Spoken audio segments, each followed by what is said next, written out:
What's up there? Well, this shit made more your beef. And Nicole. And we're back in with some more reaction videos, baby. So, Alexander the Great, Part 4. I think this is the last one in the I was going to series. say, is this finishing it up? I think he's going to finish everything up. This guy's just been conquering things. He's just been taking over the Persians. the Persian land, Yeah, he did. Yeah, he conquered a lot of things. Wreaking havoc on them, really. Yeah, so we can dive right into it. At the age of just 22, Alexander, ruler of the small Greek kingdom of Macedonia, had led an invasion of the vast Persian Empire. I wonder how long it takes to travel After that a far string back of then. victories, he smashed Persian military power at the Battle of Gaugamela and took the Persian throne for himself. Now, in 330 BC, Alexander continued his march east. His goal, to find and kill Bessus, a Persian usurper, claiming to be the rightful king, and to subjugate the empire's eastern provinces.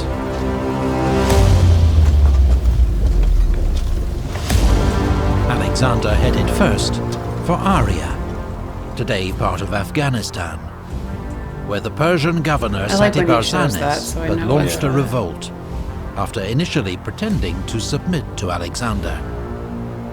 The rebellion was crushed and Satibarzanes killed in single combat by a Greek cavalry officer.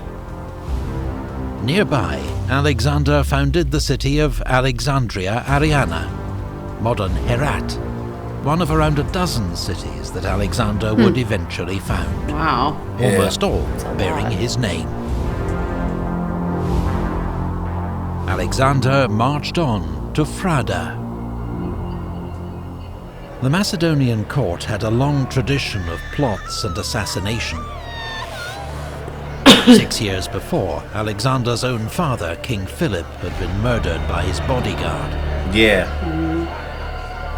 He was now informed that Philotas, commander of his companion cavalry, had uncovered a plot to assassinate Alexander, but kept it secret. He probably found out and got him. And his father, Parmenion, were among the most respected of Alexander's commanders, Parmenion, and had played crucial roles in all his great victories. But when Philotas confessed, under torture, Alexander had him executed. Then sent assassins back to Ecbatana, where Parmenion was governor, to kill him before he even heard of his son's death, and had a chance to turn against Alexander. Wow. In 329, Alexander resumed his pursuit of Bessus. En route, he founded the city of Alexandria Arachosia, modern Kandahar in southern Afghanistan. As he reached Kunduz, Bessus was betrayed by his own men and handed over in chains. Alexander sent him back to Persia for execution as a kingslayer. Alexander pushed on into modern Tajikistan, where the Sogdians rose up against him. He had to fight off attacks by local tribes and take several towns by assault.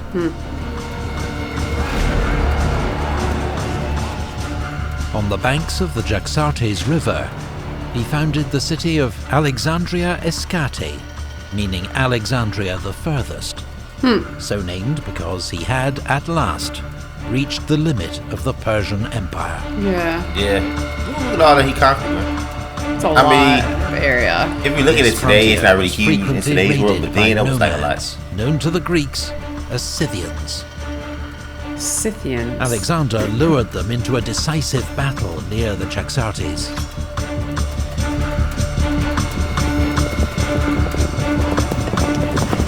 I feel like at some point in time, Alexander's going to lose and get stopped. He never lost. The result was a crushing victory for the Macedonian king that put an end to the raids. But fighting against Bactrian and Sogdian tribes continued, frustrating Alexander and tying him down in a difficult guerrilla war. Tyrant.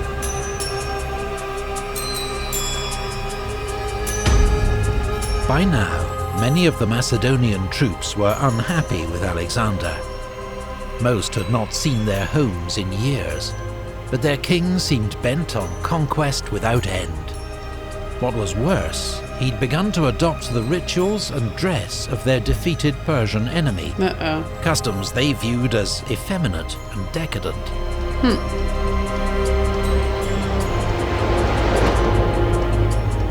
At Marakanda, modern Samarkand, after a furious, drunken argument, Alexander killed Clytus the Black.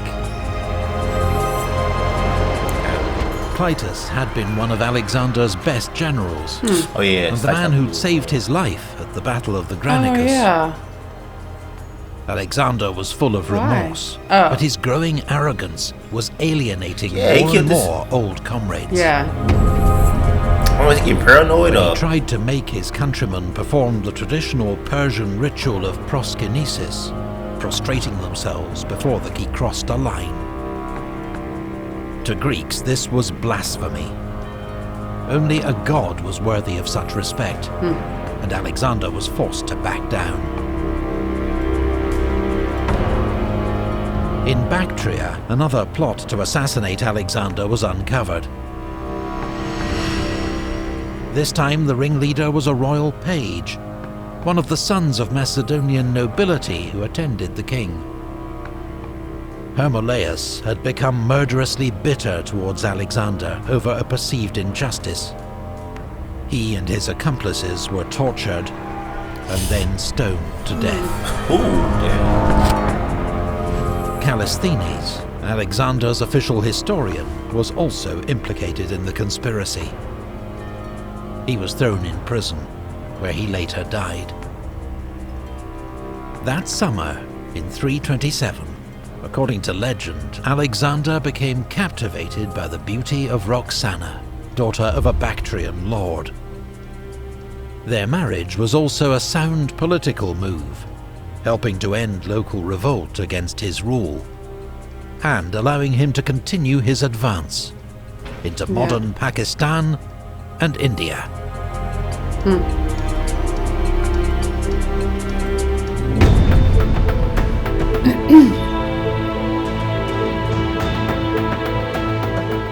Alexander now prepared to subdue the Persian Empire's most eastern provinces, which had yet to recognize his kingship. To do so, he would first have to cross the Hindu Kush mountains and reach the Indus River valley. That's gotta be so hard back then. Crossing mountains like that. Advancing in 2 columns, his army won a series of skirmishes against the Aspasi and Asakani as they fought their way into what's now the Swat Valley of northern Pakistan. After a fierce siege, Alexander took the Asakanian capital of Masaga.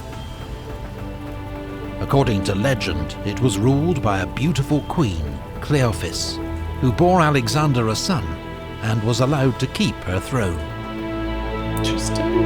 So he's married, but then he slept with that queen. Taxila, near modern Islamabad, had formed an alliance with Alexander. Together, they marched to face Porus, king of Paravas, at the Battle of the Hydaspes. So there's gonna be elephants in this one. It was Alexander's costliest battle, as Porus's war elephants inflicted terrible casualties amongst the Greeks. But despite Porus's fearless leadership, the battle ended in a decisive victory for Alexander, winning him control of the Punjab.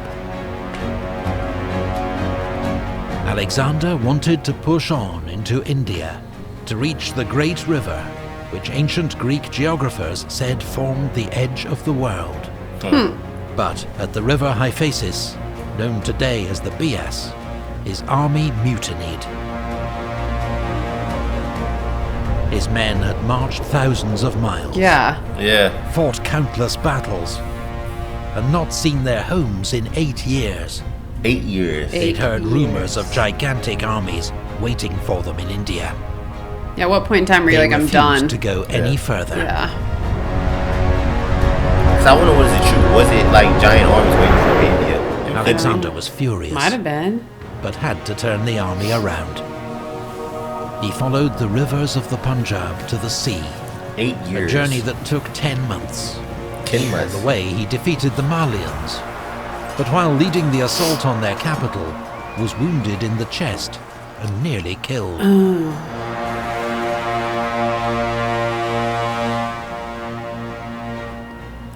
On reaching the coast, part of the army under Nearchus boarded ships and returned to Persia by sea, sailing through the Straits of Hormuz and entering the Persian Gulf.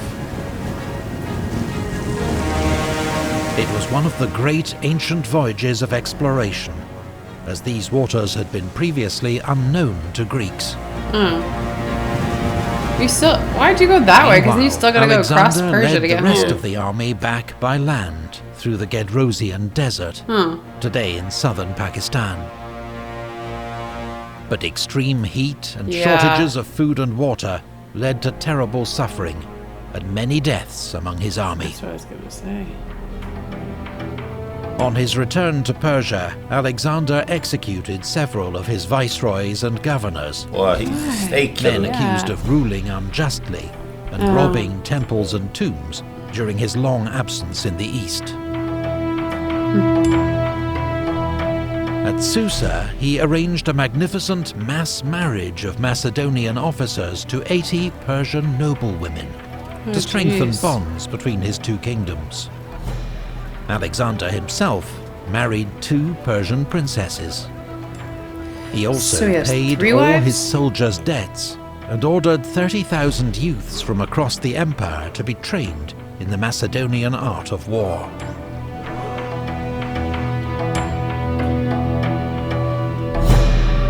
But at Opis, his Macedonian troops mutinied.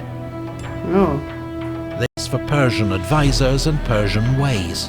Alexander had the ringleaders executed and made a speech to the men reminding them of the glories they'd won together and leading eventually to an emotional reconciliation.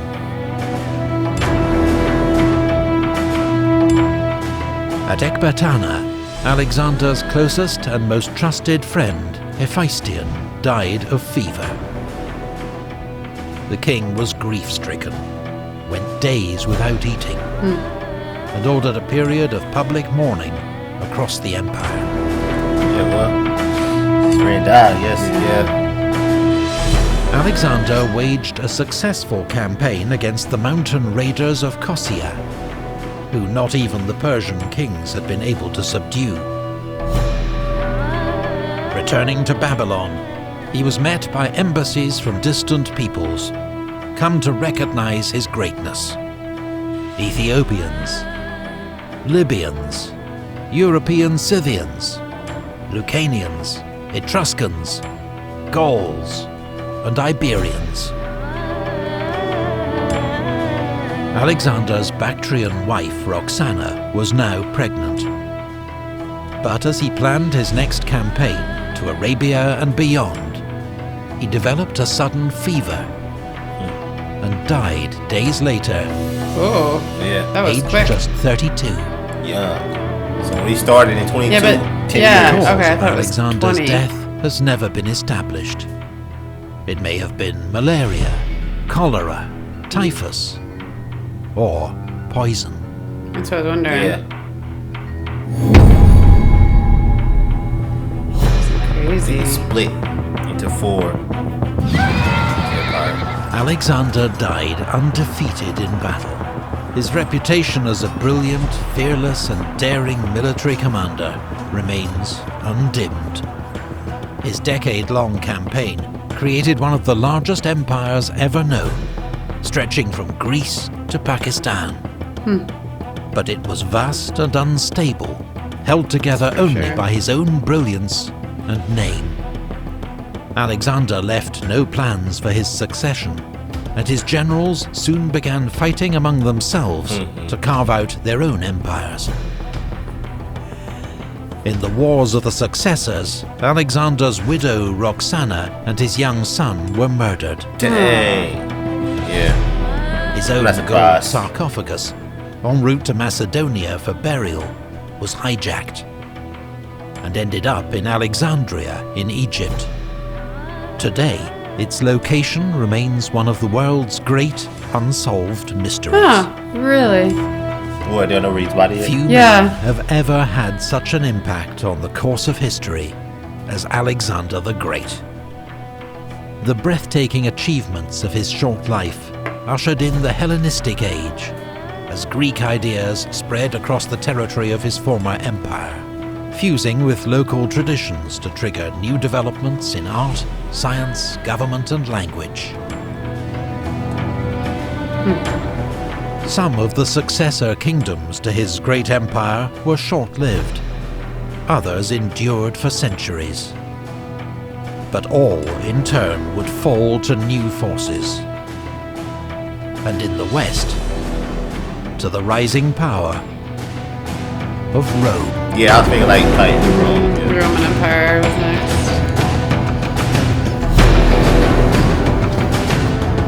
Okay, it's like so many things to talk about. I know. It's like, okay, he was at the height of his power.